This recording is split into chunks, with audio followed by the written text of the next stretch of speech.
చేస్తున్నాము. మాకి మధ్యాహ్న పూట భోజన పథకాన్ని అమలు చేయాలని ప్రభుత్వాన్ని కోరుకుంటున్నాము. బీసీ ఎస్సీ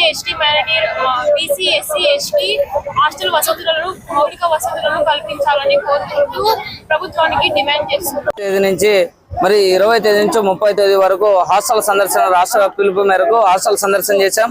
మరి అందులో భాగంగానే 3 రోజుల పాటు జీప్ జాతర నిర్వహించుకోవడం జరిగింది. మరి మన జిల్లాలోనే అనేకమైనటువంటి సమస్యలు మరి ఉదాహరణకు సింగరమల్లి నియోజకవర్గం మన గార్లదిన్నె మండలంలో మైనారిటీ హాస్టల్లో 426 మంది విద్యార్థులు ఉండగా మరి అక్కడ 16 గదుల్లోనే పాఠాలను నిర్వహిస్తూ అదే విధంగా పనుకోవడానికి కూడా 16 గదులు నిర్వహించారు. అదేవిధంగా ప్రహరీ కూడా లేదు. అదే విధంగా మరి కేజీబీ పాఠశాలలో అనేకమైనటువంటి సమస్యలు మరి అనంతపురం జిల్లాలో నెలకొన్నాయి. మరి వీటిని పరిష్కరించే విధంగా ఈ గతంలో ప్రభుత్వం కానీ ఇప్పుడున్న నూతన ప్రభుత్వానికి తెలియజేయడం ఏమనగా యూనివర్సిటీల్లో విద్యకు బోధించడానికి కూడా ఉపాధ్యాయులు లేరు. అదే విధంగా అక్కడ ఉన్నటువంటి చేరడానికి కూడా టీచర్స్ అదే విధంగా అక్కడ చేరడానికి విద్యార్థులు కూడా రాని పరిస్థితి. మరి అనంతపురానికి పేరుకి మరి సెంట్రల్ యూనివర్సిటీని ఏర్పాటు చేశారు. అక్కడ ఉన్నటువంటి సెంట్రల్ యూనివర్సిటీకి నిధులు కూడా కేటాయించలేని పరిస్థితి.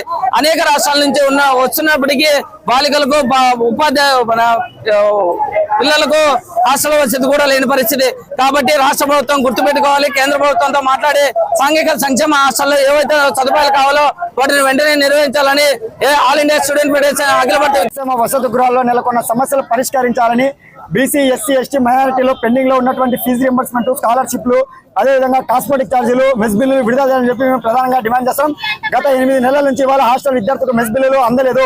ఇవాళ అనంతపురం జిల్లాలో దాదాపు 70కు పైగా కూలిపోవడానికి సిద్ధంగా ఉన్నాయి. తక్షణం వారికి నూతన సొంత భవనాలు ఏర్పాటు చేయాలని చెప్పి మేము ప్రధానంగా డిమాండ్ చేస్తున్నాం.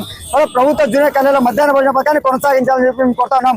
ఏదైతే ఎన్నికల్లో హామీలు భాగంగా జీవో నెంబర్ 77 తీసుకొచ్చారో ఆ జీవో నెంబర్ 77 రద్దు చేయాలని చెప్పి మేము ప్రధానంగా డిమాండ్ చేస్తున్నాం. విద్యారంగంలో సమస్యలు పరిష్కరించకపోతే